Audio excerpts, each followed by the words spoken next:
എല്ലാവർക്കും നമസ്കാരം. പുതിയൊരു വീഡിയോയിലേക്ക് എല്ലാവരും സ്വാഗതം ചെയ്യുന്നു. നാറ്റോ ബോംബിങ്, അതായത് 1999 നടന്ന നാറ്റോ ബോംബിങ്ങിൽ കൊല്ലപ്പെട്ട മിലീക്ക റാക്കിച്ചിൻ്റെ ഒരു സ്മാരകത്തിൻ്റെ മുന്നിലാണ് ഞാനുള്ളത്.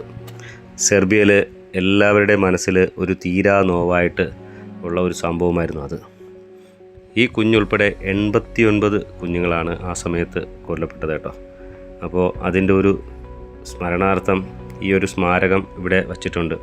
അതിനകത്ത് എഴുതിയിട്ടുള്ള വാക്കുകളുണ്ടോ, ഞങ്ങൾ വെറും കുട്ടികളായിരുന്നു, നിങ്ങൾ എന്തിനാണ് എന്നുള്ള ഒരു ചോദ്യം. വളരെ ഹൃദയസ്പർശിയായിട്ടുള്ള വാക്കല്ലേ. കുഞ്ഞുങ്ങൾ എന്തിനാണ് കൊല്ലുന്നത്, യുദ്ധങ്ങൾ എന്തിനു വേണ്ടി എന്നുള്ളൊരു ചോദ്യം.